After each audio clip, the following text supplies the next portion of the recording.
Our fellow travelers in the labyrinthine halls of classic and progressive rock, welcome once more. We gather today to embark upon an in-depth excavation of a true cornerstone, an album whose influence resonates profoundly through the decades, sparking fervent discussion and revealing new dimensions upon each listen. Jethro Tull's monumental 1971 release, Aqualung. This is no mere collection of songs. It is a sonic landscape, a gallery of characters, a searing critique, and a profound introspection, all bound together by the inimitable vision of Ian Anderson and the formidable musicianship of Jethro Tull, at a pivotal moment in their evolution. As we prepare to delve into the damp park benches, the hallowed yet hypocritical halls of faith, and the troubled corners of the human psyche that inhabit this record, I invite you to settle comfortably, perhaps with a beverage befitting the contemplative nature of our subject, and allow the complex tapestry of Aqualung to unfold. But before we fully immerse ourselves in this analytical journey through one of rock's most debated works, a moment to connect. If you appreciate these deep dives into the albums that shaped generations, please show your support by subscribing to the channel and giving this video a like. Your engagement fuels this exploration of music history, allowing us to continue bringing you insights into the world of psych prog. Now, let the journey begin. The release of Aqualung in March 1971 occurred during a significant cultural and musical transition. The heady, often utopian idealism of the late 1960s was giving way to a more grounded, cynical, and sometimes weary early 70s. Jethro Tull themselves were in a state of rapid musical development. Having emerged from the British blues boom with This Was, 1968, they quickly diversified their sound on Stand Up, 1969, where folk influences and Anderson's flute began to take a more prominent, integrated role, culminating in their first UK #1 album. Benefit, 1970, saw them incorporate more complex arrangements and a slightly heavier edge, hinting at the sonic power they would unleash on their next effort. Aqualung, therefore, was not a sudden departure, but rather a culmination and amplification of elements the band had been developing, propelling them from critically respected, evolving musicians to global superstars. This sudden immense spotlight, however, brought immediate pressures and interpretations, foremost among them the enduring public perception of Aqualung as a definitive concept album, a label Ian Anderson has consistently and sometimes vehemently disputed, preferring to describe it as a collection of songs sharing thematic threads and recurring character types rather than a cohesive narrative story arc. This clash between the creator's intent and popular interpretation remains a central, fascinating element of the album's legacy. The album's structure is overtly bifurcated, corresponding directly to the original vinyl sides, each bearing a distinct title that signals its thematic focus: Side 1, Aqualung, and Side 2, My God. This deliberate division serves to guide the listener through two interconnected yet distinct explorations of the human condition. Side 1 delves into portraits of individuals on the margins of society, drawing stark, often unsentimental vignettes of urban and rural life as observed by Anderson. The title track itself is a powerful and jarring opener, immediately seizing attention with Martin Barre's iconic, distorted heavy guitar riff, a foundational sound that would come to define the album's rock moments. This aggression is sharply contrasted by sudden shifts to quieter acoustic passages and Anderson's mournful flute, a dynamic tension mirroring the uncomfortable subject matter. Lyrically, it's a raw, detailed depiction of a homeless man. Snot is running down his nose, painted with a keen observational eye that offers empathy without resorting to pity or romanticization. It sets a tone of unflinching realism that permeates the first half, forcing the listener to confront uncomfortable truths about the forgotten in society. Continuing the gallery of outcasts and observations, Side 1 introduces Cross-Eyed Mary, a character study of a young girl whose outward appearance might belie a darker reality, set to a driving, folk-infused rock melody where Anderson's flute takes a central, almost mischievous role, reflecting the ambiguous nature of the character. The brief, poignant acoustic moment of Cheap Day Return offers a stark contrast, a fleeting glimpse into a personal moment of vulnerability, reportedly inspired by Anderson's visit to his ailing father, a rare touch of direct autobiography amidst the album's predominantly observational stance. Mother Goose returns to a more expansive, folk-oriented sound, a rich tapestry of English rural life and its eccentric inhabitants, delivered with a rambling, picturesque quality that evokes both charm and a sense of subtle decay. These songs, alongside the introspective acoustic beauty of Wondering Aloud and the playful, almost frantic energy of Up to Me, build a complex sonic and lyrical world, populated by figures who feel both vividly real and slightly larger than life, showcasing the band's mastery of blending hard rock power, intricate folk melodies, and sharp lyrical detail. Side 1, then, functions as a gallery of human studies and environmental observations, focusing on societal structures, poverty, and the characters who inhabit the fringes, all filtered through Anderson's distinctive voice and the band's increasingly sophisticated musical language. The fluidity with which the music shifts between raw, heavy rock, delicate acoustic passages, and folk-inflected melodies is a hallmark of this side, reflecting the varied nature of the subjects and the underlying emotional landscape. It establishes a mood that is both grounded in reality and tinged with melancholy, setting the stage for the dramatic thematic turn that awaits on side 2, where the gaze shifts inward and upward, from societal outcasts to the structures of belief and doubt that shape human experience on a grander scale. This transition underscores the album's broader ambition, moving from the specific to the universal, or perhaps from the observed human condition to the systems created by humans to understand that condition. Side 2, starkly titled My God, pivots dramatically from social observation to an intense, often critical examination of organized religion, faith, dogma, and hypocrisy. The title track of this side, My God, serves as its towering centerpiece, a sprawling composition that fully embraces progressive rock's potential for dynamic range and extended instrumental passages. Clocking in at over 7 minutes, it is a journey through contrasting musical movements, from powerful driving rock sections featuring prominent organ work by John Evan and powerful rhythmic interplay from the band, to quieter, more contemplative passages highlighted by Anderson's virtuosic flute solos soaring over swelling keyboards and a complex harmonic landscape. Lyrically, My God is a deeply personal yet universally resonant expression of disillusionment with the perceived failures and hypocrisies of religious institutions, questioning their authority and dogma while grappling with the more abstract concept of a personal or distant deity.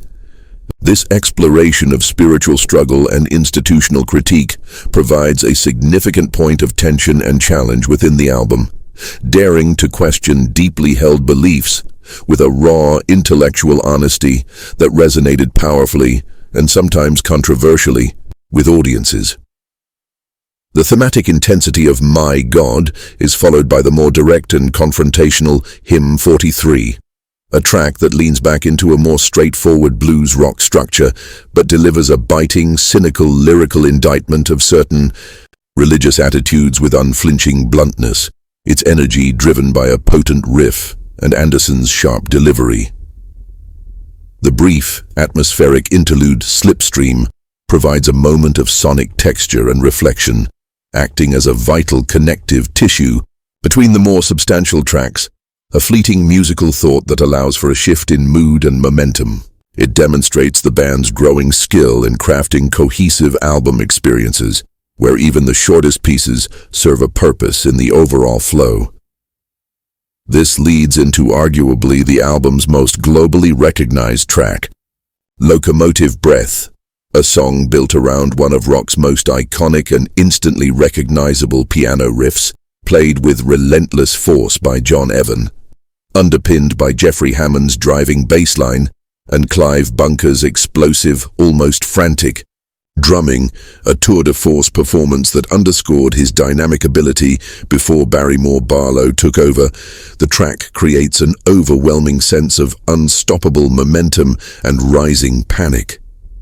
Lyrically, Locomotive Breath is a powerful metaphor, widely interpreted as representing the accelerating, perhaps uncontrollable pace of modern life, a sense of existential anxiety, or the unstoppable force of spiritual or societal reckoning. The track's structure, building from a solo piano introduction to the full band onslaught, masterfully amplifies this sense of urgency, ensuring its status as an enduring rock classic and a live staple. The album reaches its conclusion with Wind Up, a final multi-part statement that directly confronts the listener with the album's core themes, advocating for individual faith and a rejection of institutional pretense. Moving from acoustic introspection to a powerful, full-band rock conclusion, it musically and lyrically ties together the threads of the My God side, providing a sense of thematic closure to the album's spiritual and social critique. The final lines serve as a personal, defiant declaration of independence from religious dogma, leaving the listener to ponder the complex questions raised throughout the record. It is a powerful and fitting end to an album that challenged conventions both musically and lyrically, solidifying Side 2's focus on introspection, critique, and the search for personal truth. Beyond the thematic content, Aqualung stands as a peak of Jethro Tull's musical synthesis, demonstrating a sophisticated blend of genres and a high level of individual and collective musicianship. Ian Anderson's role evolved significantly. He was not only the principal songwriter and flutist, but also increasingly the driving creative force, shaping the album's sound and thematic direction.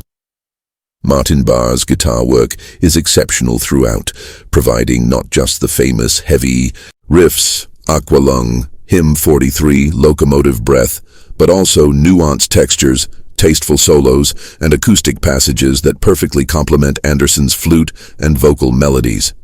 John Evan's contributions on piano, organ, and mellotron are foundational, providing key instrumental intros, harmonic depth, and counterpoint that are integral to the album's complex arrangements and distinctive sound, particularly evident in the dynamism of My God and the driving force of Locomotive Breath. The rhythm section of Jeffrey Hammond on bass and Clive Bunker on drums provides a remarkably versatile and powerful foundation, capable of anchoring the heaviest rock moments, while also navigating the intricate time signatures, dynamic shifts and folk-inflected rhythms that characterize the album. Bunker's drumming on tracks like Locomotive Breath and My God is particularly noteworthy for its precision, power, and inventiveness, demonstrating a command of varied styles, crucial to the band's evolving sound. The interplay between these musicians, guided by Anderson's vision, resulted in an album that felt both raw and meticulously crafted, achieving a sonic identity that was unmistakably Jethro Tull, distinct from their blues roots and setting them apart from both their hard rock contemporaries and the more overtly classical-influenced progressive rock bands emerging at the time. Yet, for an album so rich in musical detail and dynamic range, the original production and mix of Aqualung have been a persistent point of discussion and, for some, criticism. Engineered by Robin Black, the original stereo mix has often been described as somewhat constrained, compressed, and lacking the full clarity and separation that might be expected for an album of this musical density, potentially burying some of the instrumental nuances within a somewhat muddy soundstage. Ian Anderson himself has commented on his dissatisfaction with aspects of the original mix over the years, which led to later efforts, notably Steven Wilson's acclaimed remixes, to unlock greater clarity, presence, and impact from the original multi-track tapes. This perceived sonic limitation, however, is perhaps one of the album's most intriguing elements, a point of suspense and expectation for listeners diving into different versions or seeking to fully appreciate the depth of the performances beneath the surface of the original pressing. That an album with these debated sonic qualities achieved such massive commercial success speaks volumes about the power and quality of the songwriting and performances themselves, proving that the material was strong enough to transcend any perceived production shortcomings. The critical reception upon Aqualung's release was, like many albums that defied easy categorization in the early 1970s, somewhat varied. Some critics lauded its lyrical depth, musical ambition, and unique blend of styles, recognizing its significance as a mature artistic statement. Others found it uneven, perhaps challenging due to Anderson's sometimes pointed or verbose lyrics, or struggled to place it within the emerging genres of hard rock or progressive rock, leading to mixed reviews that reflected the album's genre-bending nature. However, the album's extraordinary commercial success, reaching number 7 on the UK charts and a peak of number 4 on the US Billboard 200, going on to sell millions worldwide and achieving multi-platinum status, starkly contrasted with any critical reservations.